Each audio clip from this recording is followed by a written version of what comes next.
What's up, everybody? Welcome to the Early Read BetSided's college football show. I'm your host, Reed Wallach. Great show today. We're joined by Connor O'Gara, host of the Saturday Down South podcast, senior national columnist at Saturday Down South. We have a bunch of SEC content to get to you, and we have Heisman bets, underdog bets, blowout city bets, plug your nose bets. We got all different kinds of bets and college football talk for you. So, Connor, I appreciate you coming on to talk all things college football. Good to be here. I feel like week 2 kind of threw us all for a loop. It was setback Saturday, as I called it. A lot of things that we thought were the case in week 1, kind of thrown out the window in week 2. Certain Anthony Richardson Heisman campaign might have taken a hit, but yeah, glad to be here. Great time of year.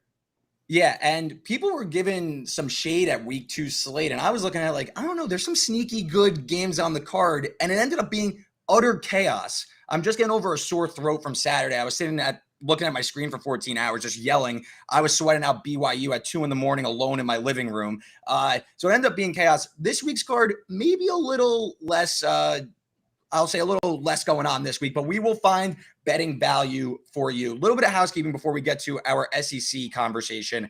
3-4 for the show last week, so slight losing week. 9-7 on show bets, though. A handful of bets from yours truly on my BetStamp account. You can follow that at RW33. You can follow me on Twitter at Reed Wallach. You can follow Connor on Twitter at CJ O'Gara, G-A-R-A. So, Connor, we're going to talk some SEC here. And I want to start with almost the biggest upset of the weekend, and that was Alabama going to Texas. And I was a bit concerned about Alabama going into the year. I just didn't think they were this overwhelming favorite. I still had faith in Georgia. I really am high on Ohio State still. And I think we saw some of the concerns come into the fray in Austin. The secondary, a lot of penalties. The offensive line got pushed around. Wide receivers dropping passes. Of course, Bryce Young is fantastic, but are you nervous about Alabama, or is this just, it's still early in the season, kind of first true road game, kind of working out the kinks? Well, I think two things could be true at the same time. I think one is that we might have ignored some of their potential flaws in the preseason. I'm guilty of that myself. And when you see Bryce Young, Will Anderson, the two best players, in my opinion, returning in college football, you sort of overlook some of those potential issues, some of which you hit on. I think also they have some issues stretching the field right now and not having a Jameson Williams type presence with Tyler Harrell still out with an injury, the Louisville transfer, that has hurt them. But this was their MO last year, and we sort of overlooked that. When Nick Saban went on with Greg McElroy and Cole Kubelik and called it a rebuilding year, everybody kind of laughed and said, bro, you went to a national championship. What are you talking about? 6 of 8 times in SEC play, they were in a one-score game in the fourth quarter last year.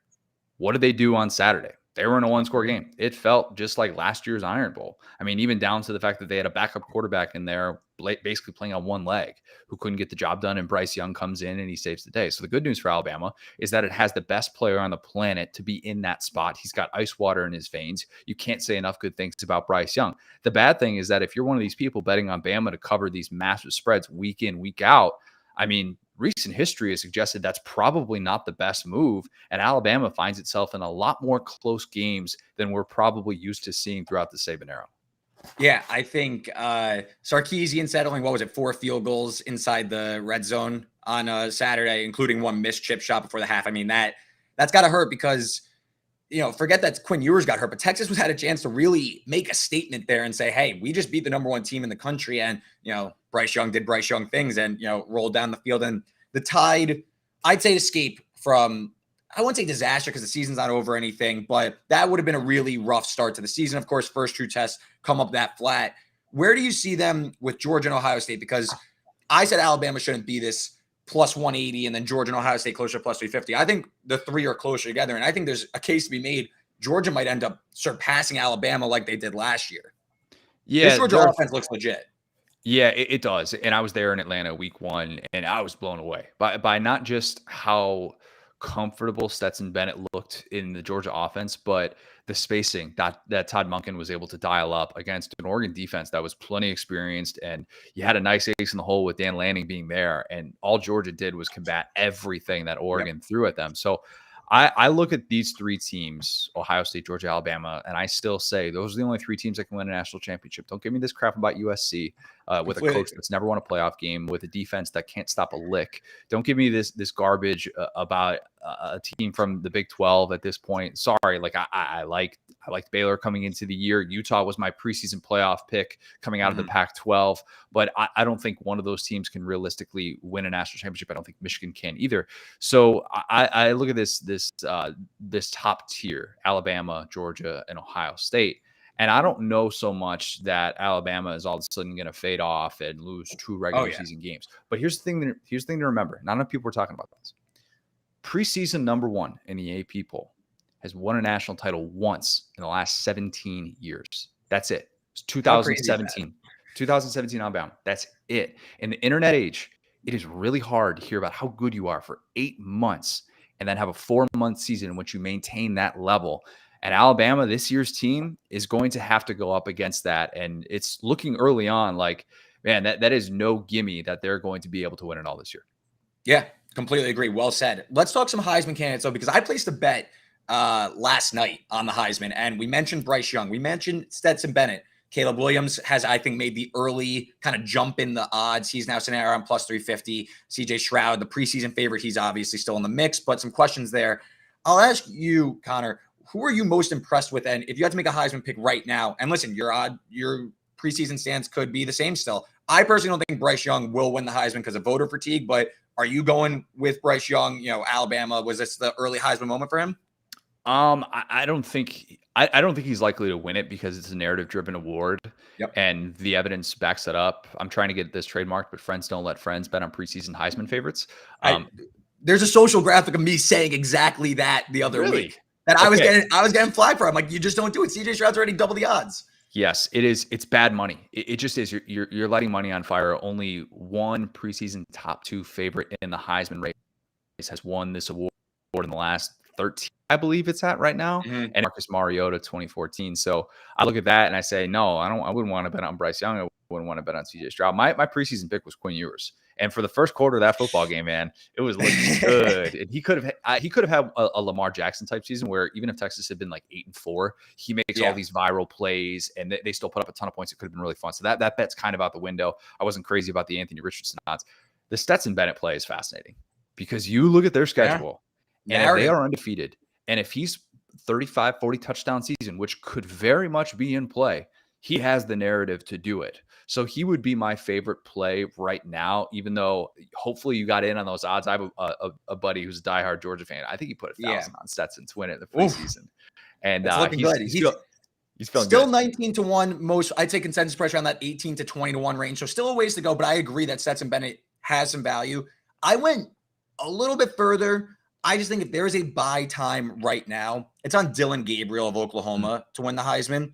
Like that. Again, we're picking numbers here, right? I saw Gabriel as high as 50-1 yesterday. That number got gobbled up when they reposted. It's now in the 25 to 30 range. To me, first of all, the numbers are exactly the same as Stroud, Caleb Williams. He's over 500 yards, 5 touchdowns, no picks. Has a good team around him. You saw Texas. You were just talking about Quinn Ewers. Texas now is going to fall off a little bit. Makes Oklahoma that much more likely to go to the Big 12 championship. They're about to go on a national TV spree here. They play at Nebraska this weekend, who just fired Scott Frost. He might throw for 6 touchdowns this weekend. Yeah. Then they get TCU. Or Kansas State, then TCU. Then it's the Red River game where Quinn Ewers is probably out, makes Oklahoma in arguably the most watched game of the year outside of Ohio State, Michigan, that much more likely to win that game. A one-loss Oklahoma team with Dylan Gabriel slinging, with Jeff Lebby, his former OC in UCF, he's going to be a finalist. I don't know if he's going to win, but he's going to be a finalist, and that's why I think directionally his price is only shrinking. Yeah, I agree with you. And I thought too many people were sleeping on Oklahoma in the preseason. And I realized they lost all that talent to the transfer portal. Everybody's looking at what Lincoln Riley brought over with him from Oklahoma, most notably Caleb Williams. But I kept saying to myself, I'm like, wait a minute. So you mean to tell me this team is still going to have probably top 10 talent nationally? They're going to have Brent Venables running the defense, one of easily the 2 best defensive minds in the sport. You could argue he's the number 1 defensive mind in the sport. And then Jeff Lebby is going to be running the offense, and he gets to reunite with Dylan Gabriel. How is this team going to be bad? I saw some people out there being like, oh, they're going to be 7-5. I'm like, in what world? Like, they're not playing against NFL teams. They're still playing against the Big 12. Oklahoma is going to be just fine. And I agree with you. I think Dylan Gabriel has a path to be in that conversation. Yeah. Again, I don't know if he's going to win the award, but I just think directionally he's going to start trending, I think, closer to like 10-1 going into that group with Caleb, CJ Stroud, and Bryce Young. I'm going to transition, though, to a team that does not have a Heisman candidate and maybe looking for a new coach, in my opinion. Let's talk about Texas A&M and kind of transition into our game of the week, Miami. When I asked Connor to come on, I said, BYU, Oregon, but like A&M, Miami, A&M laying 18 against App State. They'll probably win, setting up big game day. They lose to Appalachian State. They score 7 points on offense. They also lose game day. That's now going with Appalachian State for their Troy game. Connor, I'm going to ask you, Jimbo Fisher, hot seat, give him another year. I mean, when are you going to start putting some talent on the field and make it work? We got a list up here. So I keep this sitting on my desk in case the exact question that you just asked comes up. These are Jimbo Fisher's buyout numbers. It is $86 million to fire him after this year. He's not getting $86 million. It's not happening. You want to fire him for less than $50 million? You got to wait till after 2026. He's not getting fired. Like, that conversation, just throw it out the window. I don't care how rich the state of Texas is. He's not getting fired. That's not happening. What this is more interesting about is Jimbo Fisher relinquishing control and finally realizing that his offense is dated, it is too complicated, and his history of crap quarterbacks in the last 7 years post Jameis Winston needs to change in a hurry. And if he doesn't do that, this championship window that he has in 2023 and 2024, which is the exact time that those A&M boosters who gave him a fake future national championship plaque are hoping that he's going to be able to capitalize on. If he can't figure out how to run an offense successfully and not blame everyone else, that championship window is going to go out the door, and they're going to end up paying one of those big numbers, probably more so in like the $50 million range, $40 million range. He's not getting fired this year. It's just not happening. Yeah. But that game was just an absolute travesty. To have 9 first downs for a coach making $9 million can't happen. Yeah, I mean, all this talent, the recruiting classes speak for himself, the money's being invested into the program, but you eventually have to you got to put that on the field. You got to start winning some games. I mean, one New Year's Six bowl win in his time at Texas A&M. I just think, you want to say you could play with this Alabama team. I know you beat them last year, but you're falling short on expectations. I mean, I was on their under win total at 9. That got boosted up to 9. I couldn't believe that. Just too much change here. I couldn't get this A&M team. And now that under 9 is basically cashed already. That loss to App State's ridiculous. Look at their upcoming schedule. It's brutal. In the next 4 weeks, so this weekend, they get Kevin Steele and Charlie Strong. Those guys know how to stop an SEC defense, or an SEC offense, rather. They've done that once or twice. They've got Barry Odom coming up. Barry Odom showed last year he knows how to shut down that A&M offense. You've got Zach Arnett. The most underrated defense in the country is Mississippi State. And watch what they do this weekend in Death Valley against LSU. And we'll talk probably more about that game later. And then, oh, by the way, you got Nick Saban coming up in a revenge game after the offseason that's been. Yeah. Do they go 2-2 in that stretch? Are they going to be sitting there at like 2-3 to start the year, already basically needing to win out to just get a push on that over-under if you got it at 9? I think that's very much on the table for how bad they have looked offensively. And it's been bad. I mean, to not score a single second-half touchdown in that game when you had to have it, that to me is just a really troubling sign when you're playing in the toughest division in college football. Yeah, so let's talk before we get into SEC play. Let's talk about the game this weekend, Miami, Texas A&M. This number was higher than a touchdown heading into the week. Obviously, A&M loses, so that number drops down, sitting around like 5.5, total 48.5. Connor, I'll ask you, we just basically bagged on A&M for a couple minutes there. It's easy. Yeah, where do you see this game going? Do you buy into the Miami hype? Because I know Miami has, I would say, their own questions to answer after a few weeks, but also the ACC looks a little open, in my opinion, with Clemson sticking with DJ. North Carolina State, I still think there's some questions there. Are you buying the upside on Miami, or are you fading A&M, or is it a little bit of both? It's more so that I think I got to fade A&M until I see it. I can't blindly bet on this team. There were so many people in the preseason just crowning A&M, and it blew me away to see people like Desmond Howard say that they're going to win a national championship. I'm like, wait a minute. So how is this team going to get better after they lost all that talent from the number 3 defense in the country? They lost their defensive coordinator, Mike Elko. They had a new starting quarterback, and they didn't necessarily add pieces at the skill player positions. They lost Isaiah Spiller. They lost a couple of their stud receivers. They're kind of looking around like, wait a minute, how are they going to get better? This team that hasn't even played in a conference championship game in the 21st century. They're going to win their first national title since 1939. Miss me with that. So I look at this game this weekend and I say, how desperate is A&M? Because you keep hearing, oh, it's going to be a different A&M team. It's going to be a different A&M team. I don't know that it's going to be different. And I'd rather bet on that Miami team. I'd rather bet on Tyler Van Dyke. I'd rather say, I know what Miami has from a defensive standpoint and their two defensive coordinators to be able to contain A&M. And A&M is a team that, look, if they were going to find their offensive identity, don't you think it would have happened in the closing moments against an App State defense that allowed 60 plus the week prior? So give me Miami. I'm not necessarily one of these people that's like the U is back and I'm going to be throwing this up after this weekend, like in every picture, like every single Miami grad takes. But yeah, give me Miami to cover plus 5.5 in College Station. Yeah, I am a little, and Don Play checks in, says he likes Miami in the points. I was with you. I was looking Miami. This is Miami or pass for me. The loss to App State, like it takes like the value out of the bet to me. You know what I mean? Like I'm now less interested in playing Miami. I'm a little nervous. Like does A&M have that like wake up moment? Like, okay, we're Texas A&M. We have a bunch of blue chippers on the defensive line. We're going to beat up this Miami team who hasn't proven that much just yet. Yeah. And they beat Bethune-Cookman. They beat Southern Miss. They also allowed, and I know we're trying to look at certain edges here. They allowed 4 sacks in their first 2 games. I know it's a very small number, but look at who you're playing. I'm a little concerned about the Miami offensive line holding up and keeping Tyler Van Dyke upright. I went under 48.5 instead of taking the points with Miami just because I could see Miami winning outright 100%. I could see this being a grind. I just don't trust this A&M offense. That is my biggest like certainty in this game. I do not trust A&M's offense against this Miami defense. I just don't know if you're seeing Tyler Van Dyke taking the lid off this defense because A&M, they only have 17 points to Appalachian State. They were on the defense a ton. And I think they're going to win on the defensive line. I think they're going to get some push. I just think it's going to be a slow rock fight. A&M also constantly under Jimbo Fisher outside the top 100 in plays per minute. This is a slow-paced offense, and we were just talking about how difficult it is to decipher.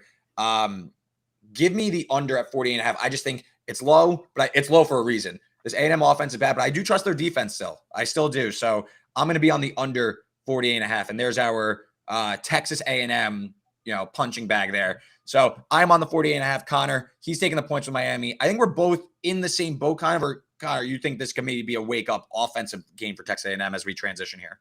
No, I can't. I just can't buy it yet. And yeah. Even if they switch to Max Johnson, which it was funny hearing Jimbo Fisher say after the game that, oh yeah, Max Johnson was going to get in the game if we had gotten some more offensive possessions. You would have only gotten more offensive possessions if you had a clue what you were doing offensively. And then therefore Haynes King would have been fine and he would have stayed in the game. So you're saying he would have only played if it was a blowout? Like, I don't know what Jimbo Fisher's thinking. Even if he makes that switch to Max Johnson, which feels inevitable at this point, maybe he'll be doing that to start. Maybe some whispers about that. I still cannot buy into this A&M offense until I see it. Yeah. And while we're talking about bad offenses, we're going to go to our Trust Me bet. And we're looking 2 different ways here. But Connor, I know you were looking at maybe the grossest game on the board, some would say. Iowa, Nevada. What are you seeing here? This is the Trust Me bet. This is one where, listen, you just got to trust Connor here. He knows what he's talking about. Where are you going here? Nevada versus Iowa. Nepotism is a hell of a drug. It just is. If you know, you know. And if you know what Brian Ferentz has been doing to that Iowa offense, which is last in the country in scoring, last in the country in total offense, you know what Iowa fans have been saying, that nepotism is killing this football team. Mm-hmm. It is. There's no doubt about it. They are a disaster, and that's probably underselling it. From an offensive standpoint, you can't possibly bet on Iowa to score 24 points. And I don't care what Nevada has done. I know who do they allow? They allowed some points to like Incarnate Word. Yeah. Look, Nevada's terrible. They're not good. This Iowa offense is just so unbelievably dysfunctional at this point and have no rhythm whatsoever. I mean, the 2 safeties that they had in the first game, against South Coast, 7 the scenic route. They scored 7 taking the scenic route. It's a train wreck, and they come out. They score on the first drive against Iowa State, and all they need is one more touchdown to win that football game, and they can't get it the rest of the game. Yeah. And this group is just so unbelievably bad. There are so many people that are so frustrated with the quarterback situation as well. So again, just kind of I need to see it first. I need to see signs of life. I don't know if this Iowa offense can score 24 points against air. So I can't bet on them to cover 23.5. So yeah, I guess I would gladly take Nevada to cover 23.5. Yeah. Trust me, I'm going 4 points here. And this actually, this one got steamed. We may have to start doing an early read because this one got steamed literally like a half hour before the show came on. But UCF, Florida Atlantic, the graphic is going to say over 58. I made this 64.5. It's now 61.5. So I still like it. Obviously not as good of a number. I do apologize. But Florida Atlantic let up 30 or 40 points to Ohio. They put up 37 and 40 plus against Ohio and Charlotte. This is a fast-paced team. UCF, I know people are going to be down on them after they blew that game to Louisville, and the offense looks so erratic, but they play a fast tempo, and these are two dual-threat quarterbacks in John Reese Plumlee and N'Kosi Perry. I think you're going to see a track meet in this game.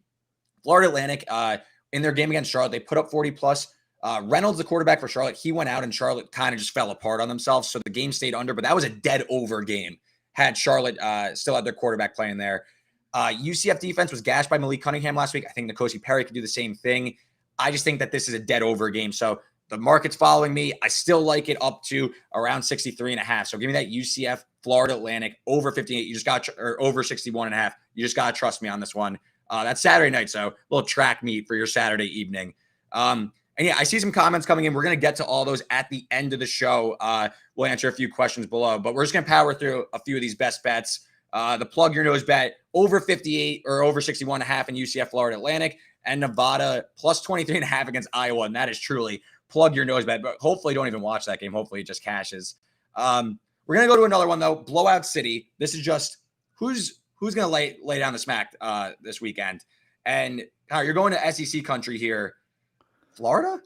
We're back in on them after that egg they laid? Or is this just like bouncing back and forth with the Gators? They're going to be an inconsistent team year one. Anthony Richardson's an inconsistent quarterback. We saw that. I mean, week 1 to week 2, you saw the change. He's so unbelievably talented. He absolutely is. He is still figuring out how to play the position because most guys who have 3 career starts are still figuring out how to play the position. He just is. But I've got that memory of last year, what he did in Tampa against South Florida, fresh in my mind. And I remember him just ripping them apart. I mean, it was masterful. What did he average? Like 40 yards a play in that game? It was incredible. So running all over the field too. Yeah, I mean, throwing, running didn't necessarily matter. I think that Anthony Richardson comes back. I think they're able to kind of put their heads together. He and Billy Napier, two guys who are really, really tight. They've grown to really kind of trust and understand each other in terms of who each of them are off the field. And I think that's important in a bounce back situation like this. So 24.5. Yeah, I would gladly lay that. I think this Florida ground game is going to figure some things out as well. They got a really nice 1-2 punch with Trevor Etienne, the brother of Travis Etienne, and then Montrell Johnson, the transfer from Louisville. So combine that with Anthony Richardson, they should be able to push around South Florida up front. Even if they can't quite get the passing game going, I like them to cover 24.5. Yeah, no gripes for me there. I'm going another buy low candidate, I think. Notre Dame is laying 10.5 to Cal. And I understand no one wants to touch Notre Dame right now. I get it. They're down to their backup quarterback, Drew Pine. I understand. I also watched Cal against UNLV. And if you watched the early read last week, I took UNLV catching nearly 2 touchdowns against Cal. Almost like a no sweat winner there on the run and reps against Cal. This Cal team is terrible. And I know there's a backup quarterback now. Notre Dame also had 4 turnovers. That's what kind of cost them the game against Marshall, just giving the ball away. But on a down-to-down basis, 48% success rate. That would be in the 79th percentile if we're talking standard down success rate. I just think Notre Dame is so much better. Their defense hasn't been that bad. They shut down Ohio State. I understand the offense may be bad, but this Cal team is terrible. And I still believe in Marcus Freeman long-term. I just think that this is a get-right spot. I mean, I bet it at 12.5. Then Buckner's ruled out. So now it goes down to 9.5. I got back in. Now it's at 10.5. I like it through 11. I think Notre Dame is head and shoulders above Cal. I think that they kind of get right here and they find their running game a little bit. So give me Notre Dame to whoop a really bad Cal team. Cal pretty much played even on a yards per play basis with UNLV and UC Davis. This is a bad Cal team. It's a very bad Cal team. And you can hate Notre Dame as much as you want, but they still have Michael Mayer. They still have a bunch of defensive blue chippers. So I think Marcus Freeman gets the team up for this one, and they rally around the backup. So give me Drew Pine and the Fighting Irish. There's our blowout city. Yeah, they're not starting 0-3. You know, they're not. Like, I don't think that's going to happen. So, yeah, I like that play as well. Yeah, so Connor's on Florida, laying 24.5. I'm on Notre Dame, minus 10.5. And now we got some dogs to talk about. We got some underdog bets. Connor, I'm going to let you lead off here. You are going Big Ten, and then I'm going to go to your country, and you're going to help me sift through a line that I've been kind of back and forth on. So you go first. Western Kentucky, Indiana. What's your play here? I'm only allowed to say this because I'm an Indiana grad. Okay. Are you? We got to talk offline. My sister went to Indiana. Great school. Love Bloomington. My wife and I got married there. Great Wow. place. You can have a great time when you're in your early to mid 20s. After that, you know what? It's You not. get a I've little. been to Bloomington. I went to Wisconsin, so I know where you're going. It's probably it's made for college kids. It is. It absolutely is. This is exactly the type of game they lose. This is Yeah. exactly the type of game that they do not get up for. And look, I like Connor Bazelak because he spells his name correctly, and he's now the most famous Connor from Indiana. So I'll give him that. I told him that. I said, "All right, look, man, you've got this honor now. This is all you."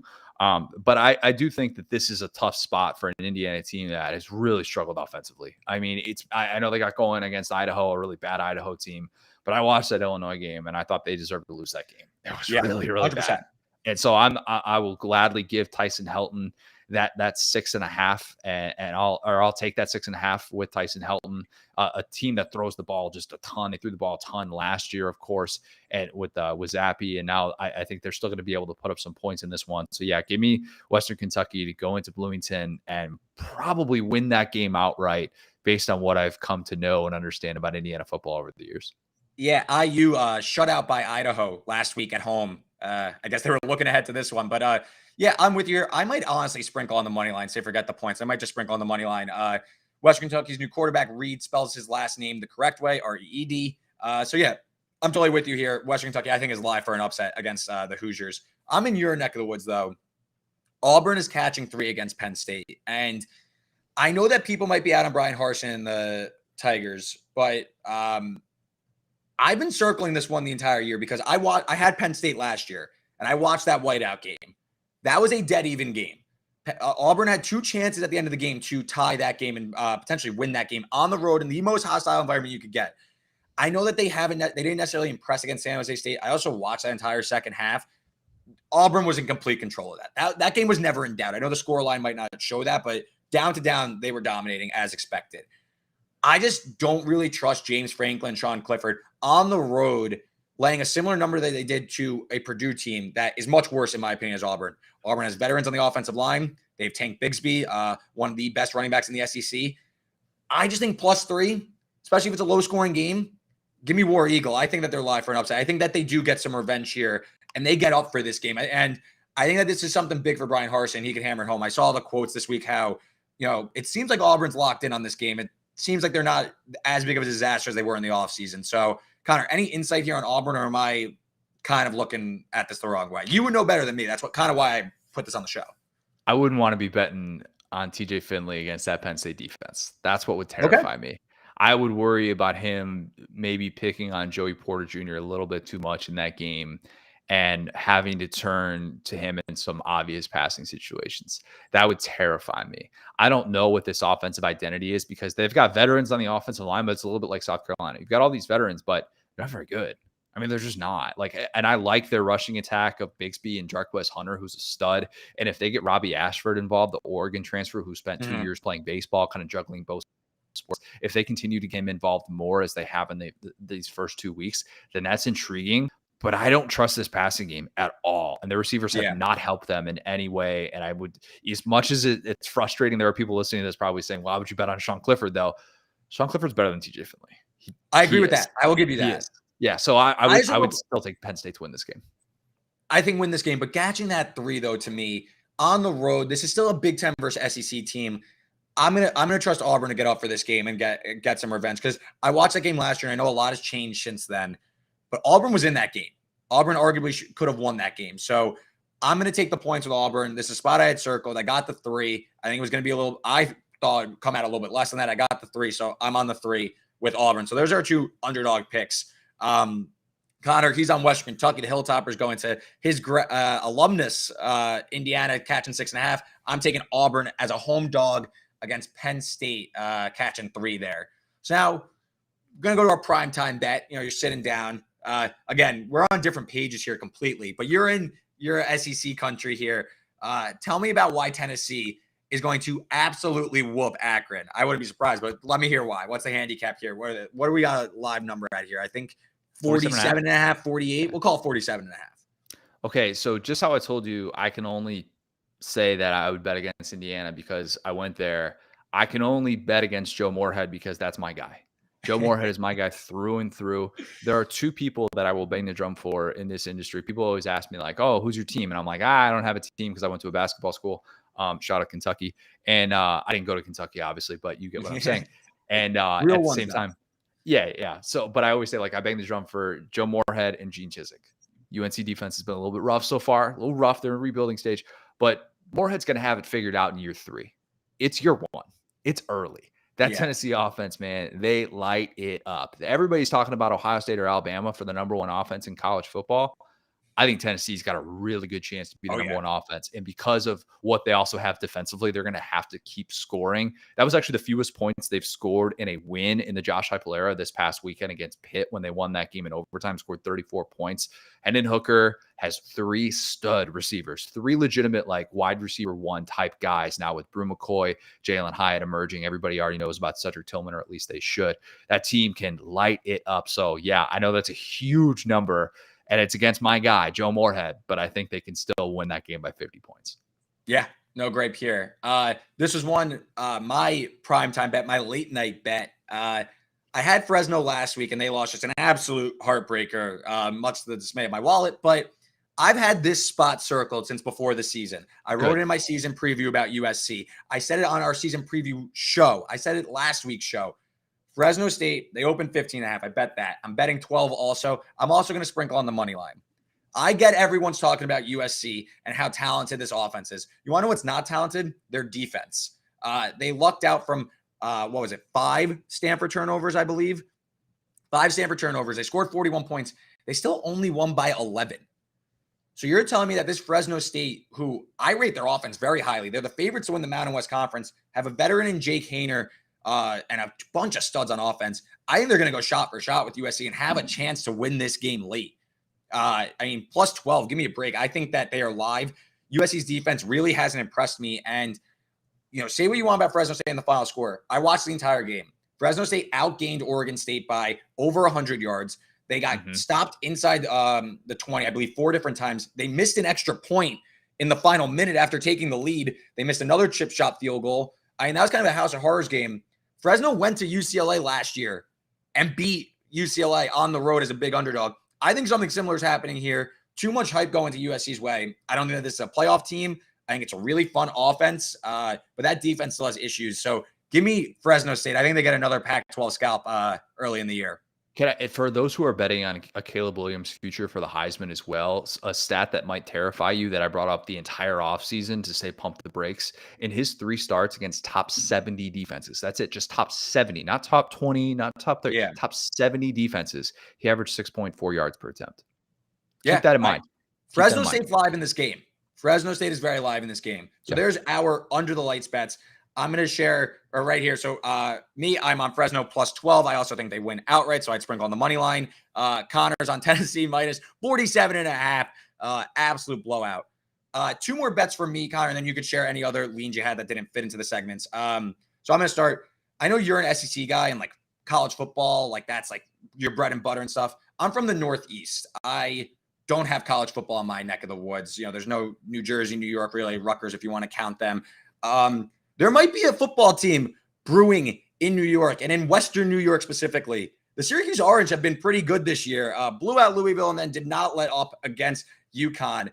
They're at home as a pick 'em against Purdue. I think they win the game outright. I think they should be small favorites. There's something brewing in Syracuse this year. So give me Syracuse, pick versus Purdue. And then I bet on them last week. I'm going back to the well. BYU plus 3.5. If you want to wait on this one, wait on the status of Parker Nakua and Gunnar Romney. I can't get there with this Oregon team. I rate BYU very highly. I've been beating their drum all year, kind of like the conductor of the bandwagon. I think that they're a sneaky playoff contender, maybe, especially if they win. If they win this week, people are going to be talking about them as a potential 4th team just based on their schedule. Catching 3.5, I just can't get there with Oregon. Need to see it. Bo Nix, not really sold. I think BYU, don't know. Maybe there's a bit of a let up. It's kind of a tough travel spot, but I like catching the hook here. We'll see if Romney and Nakua play. So those are my 2 best of the rest plays. Connor, if you have any other plays, feel free to share. Okay, so shout out Dinosaur Barbecue, Syracuse, New York. Upstate New York's beautiful. If you haven't been there in the summer, like the hidden gem of the Northeast. It is. I spent a summer interning at the Baseball Hall of Fame and was there in Cooperstown, Oneonta. Yeah, upstate New York is beautiful, absolutely gorgeous. Having said that, I don't bet against Purdue because their starting quarterback is Aiden O'Connell, who his kindergarten gym teacher was my mom. Okay, So I don't bet against him. that's fair. He's going to score points no matter what. With Jeff Brown, I know that Penn State played out the way that it did. Whatever, we're moving past that. But I'll say I'm really intrigued by South Carolina is plus 24 and a half at home, correct? Against Georgia. Is Yeah, that what the latest line yeah, is? So I don't think South Carolina is going to really come particularly close to winning this football game. But what I do think is interesting is South Carolina is going to keep slinging it. They're going to keep throwing the football game just like they did against Arkansas. And when you start to kind of play that drop coverage against Spencer Rattler, he can get a lot more comfortable and this line can actually protect him. I don't think it's going to be one of those games that we're like sweating out that we did with Alabama and Texas or anything like yeah. that. But 24 and a half is a lot of points. And I realize South Carolina's offensive line has been hot garbage to start the year.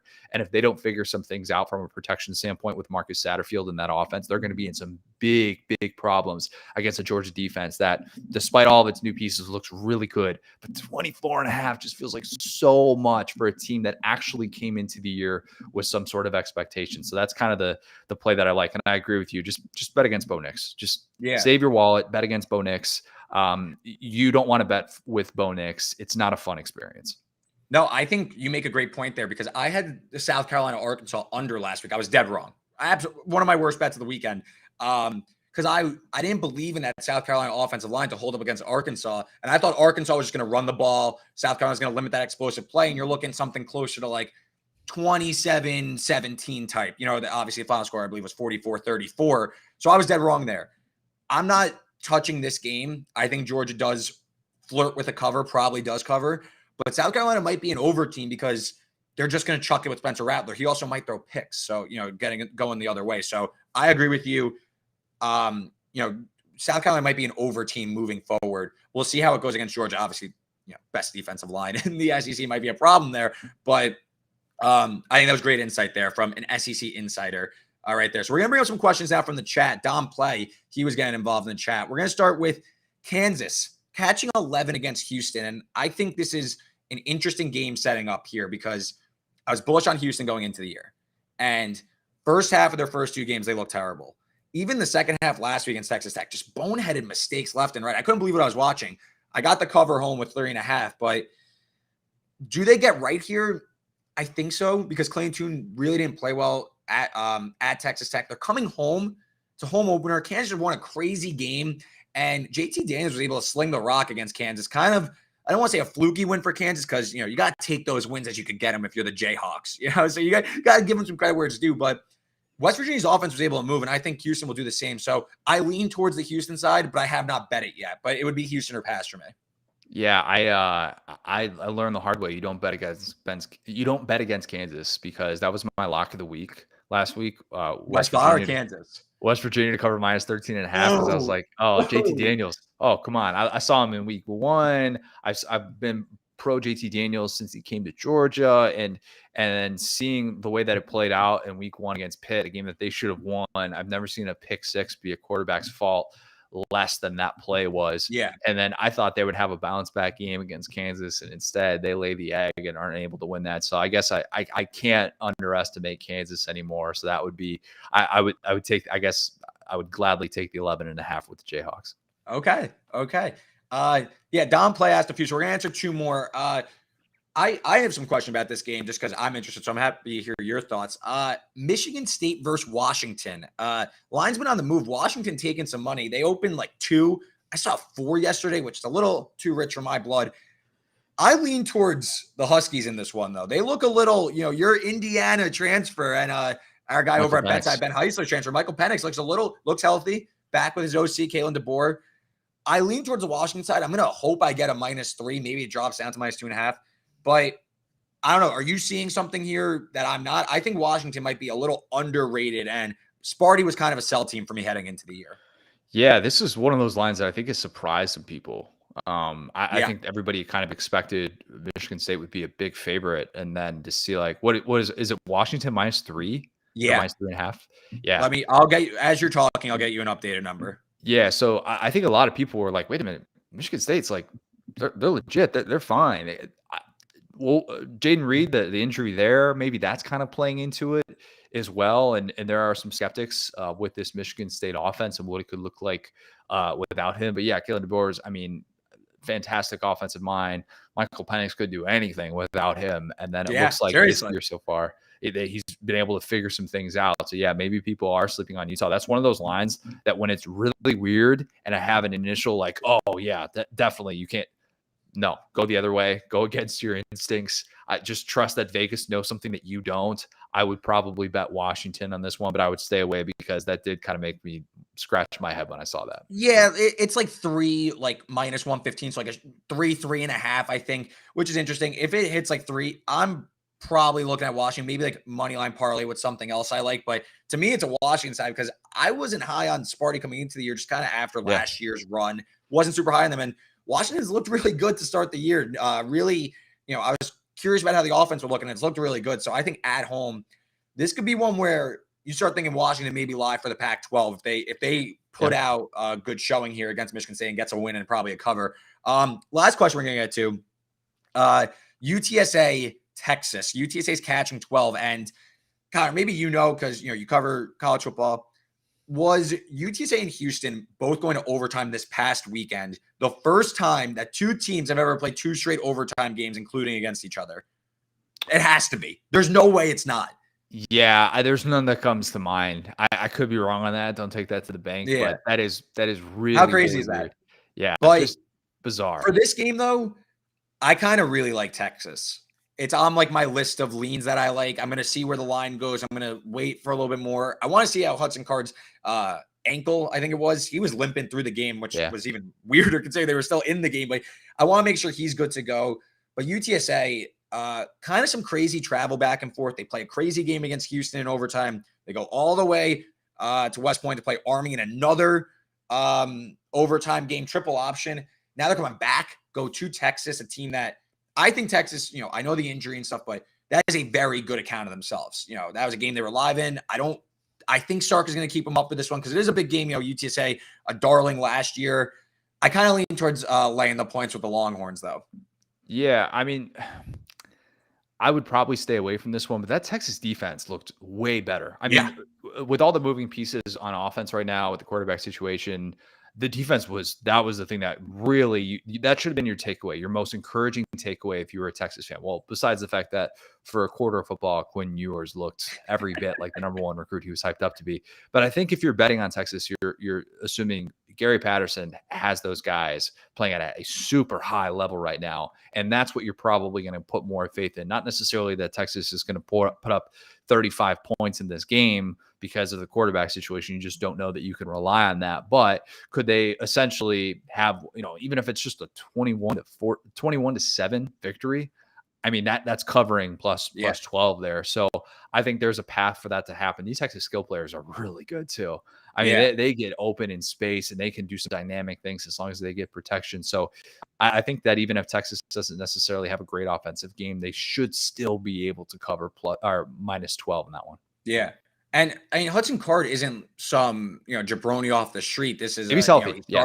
Started last year, was in a quarterback competition this year. So it's not like Texas is it's not a significant drop off. It's not like Texas is some terrible team. I think they're still going to be competitive. That's kind of why I like them. I'm going to do some more research on that. Of course, it's only Tuesday. If you want all my plays, they'll be in my bet stamp at RW33. But we're going to bring up a recap graphic, and then Connor, I'll let you plug whatever you want to plug over at Saturday Down South. So just to recap our best bets, Connor, he's taking Miami plus 5.5 against Texas A&M, Nevada plus 23.5 against Iowa, Florida minus 24.5 against South Florida, Western Kentucky plus 6.5 against Indiana, and Tennessee to lay the smackdown down Akron minus 47.5. And then best bets for yours truly, the Miami Texas A&M under 48.5, UCF Florida Atlantic over 61.5, Notre Dame minus 10.5 against Cal, Auburn plus 3 against Penn State, and Fresno State plus 12 against USC. And if you're feeling frisky late at night, sprinkle on the money line. Connor, thank you. This was awesome. Seriously, like some awesome insight. We went a little bit longer than usual, but you crushed it. That was awesome. Do you have anything to plug what you got going on this week? Yeah, appreciate it. We've got a ton of great content right now on SaturdayDownSouth.com. That's our SEC site. We also have a Pac-12 site, Saturday Out West. We have a Big Ten site, Saturday Tradition. We have an ACC site, Saturday Road. We've got you covered from coast to coast with what we do with Saturday football. Really cool things that we've been able to build these last couple of years. But yeah, I've got a lot of pieces up this week as well. Matt Hayes does great work for us. He writes First and 10, writes a bunch of different columns for all of our sites as well. And our news team just absolutely crushes it. So yeah, if you want to, I always tell people, like, if you want a place to go waste an afternoon, you want some gambling insights, something like that, bookmark SaturdayDownSouth.com right now, and I promise we'll have you covered. Yeah, that's Connor O'Gara. You can follow him on Twitter at CJ O'Gara. I'm Reed Wallach at Reed Wallach on Twitter. Big shout out to Joanne Woodcock. She runs everything behind the scenes. Have a profitable week 3, and we will see you next Tuesday for week 4.